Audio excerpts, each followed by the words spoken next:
here I am. Now this day has brought an interesting project. A young man who's dearly departed left him a handmade flannel quilt that he loves to use. He doesn't, people say you should hang it on the wall. He doesn't want to do that. So he literally tried to repair it himself from some of the wear. And then he washed it. And you can guess what might have happened. So that's going to be a project. Yep, it sure is. We're about to do that. And so hopefully, it's not my usual favorite kind of thing to do, but you'd be amazed at the projects I get into. So that's what you're going to be seeing. And if that seems like something you'd like to see, then maybe hit the like button, subscribe or share, do something if you wouldn't mind. I'm sort of just getting started, so I have a million things I can show you, just that it's all over the spectrum of sewing. So probably never going to do a boat cover again. No, I don't think so, but sorry about that. But other things, yeah, we'll see. So yeah, stay tuned. We're going to do this. I'll show you all the clips. Oh boy, here we are. Look at this. It's a nice size quilt, and you can see he said, you know, he did the best he could, and as soon as he washed it, it's because he used raw edges. I mean, God bless the young man. He gave it his college try, didn't he?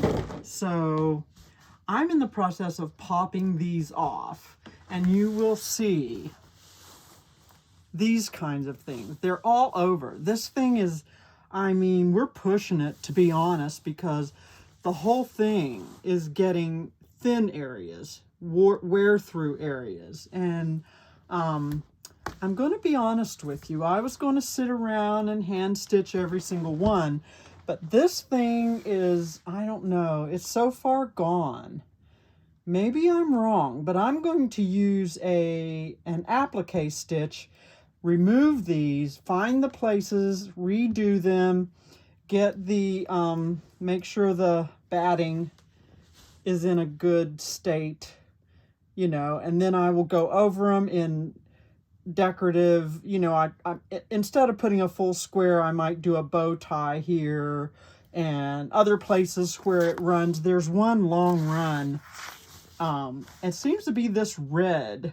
Seems to you know, they all have issues. And then some of them I'm going to make this zigzag cut, and I will finish it off. And then I'm just going to use my applique stitch. And so all through all the layers, rather than sitting there doing this with the, because the layer you would be stitching to is not going to be much better off than the layer you're working with. So why not go all the way through using matching thread and just give this a machine treatment? And I told him, I said, you realize that this new flannel you've chosen is like really bright and it really sticks out. And he doesn't care. So that being said, I think he's going to be good with what I do, but I'm going to take out all of his work, and then I'm going to do it my way. Okay, here we are. Another day. I took off all the young man's work he had done, and I've exposed everything. All them little bits. All them little bits he had sewn on. I've pressed them out, but gee, I don't know that they'll be used because he didn't allow seam allowance, so I don't know. We'll see if there's a place, but what I did do was I realized that the back side, let me make sure, yes, the back side has some issues. So before you would fix the front side, you got to get the back side fixed. See that area right there? So right now I found this black watch. It's called, this particular plaid is called black watch, and it's an actual thinner flannel than the one that he used, which was really, it's heavier, nicely woven, so you see the pattern on both sides. And so is this black watch, but it's a flannel, a bit thinner. So I'm going to, there was a long situation going on there. So I'm just going to seal that in with the black watch, and I'm matching up my thread. I'm going to sew this down so that when you turn to the front, you might see it, but it won't be so obvious. And then of course you're going to have to go back over the front. But you know, any place I find this on the back, this I think was the worst place. There might be one or two others. There's something at the binding right there. I gotta take care of that. Whether I'll use the black watch to do that, I'll have to open this up. Yeah, I think I'll need a little. This is deteriorated. This is quite a process, can you tell? Oh boy. Now this part is really gonna, oh my goodness, it's gonna try our brains. Hey look, I've done one on the front. I'll show you a little closer soon. It's folded under. I've used an applique stitch, but here's what we're doing now. I don't know if you remember me showing you this long 2, 4, 6, 8, 10, 12, 14, 16, and it's like a stair step. I want to try to recreate that. Ooh. I'm some kind of nut. Thinking I can do that. But it's going to save me since I only have so much of this to work with. Look at this. Here's what I got. So rather than have bits with every one of them having a seam going all up the way, and I know I could just go one strip that way, but oh, you know, I don't know if you know me or not, but I like to get tricky. So, okay. What I'm going to do is find some corners, use my little pin, and find some corners all the way up. You know what I should have done first, though? I should put just a few pins.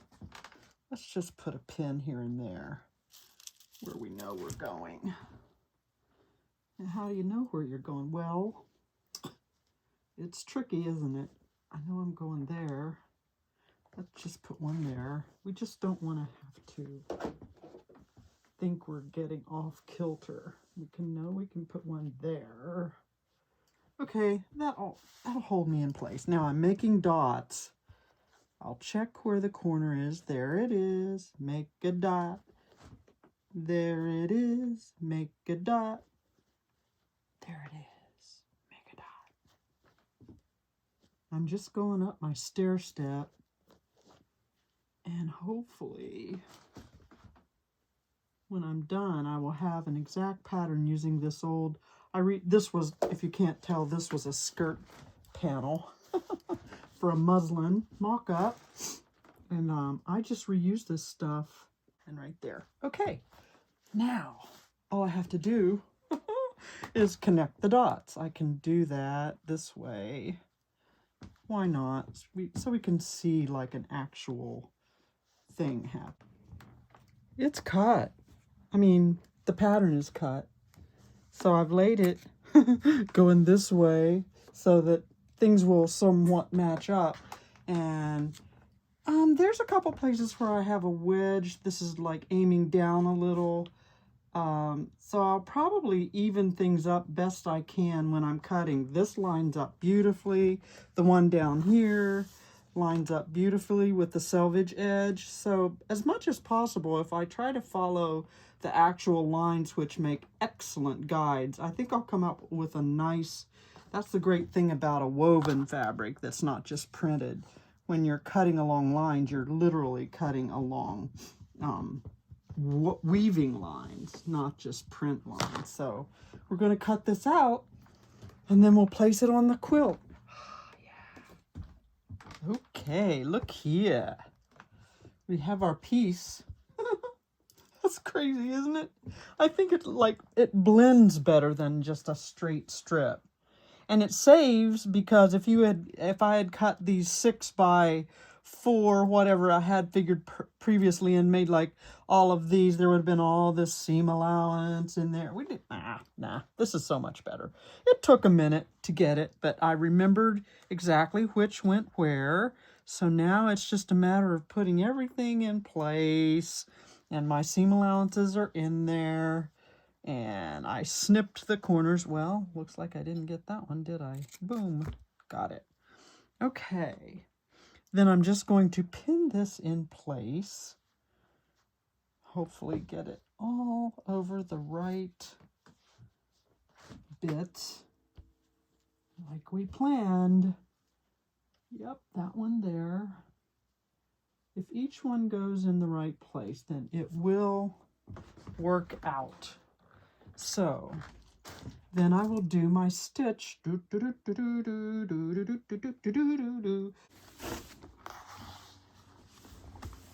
So you can see what ended up with the front. Okay, what we ended up having was where'd it go? Two of the stair step bits where I was filling in.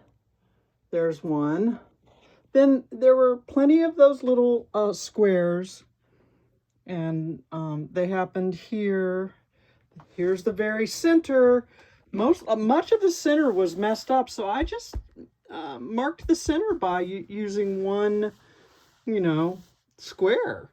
And I'm like, hey, that makes a nice anchor for the center. And then back over this way, I'll just flip it in. Sorry for all the movement.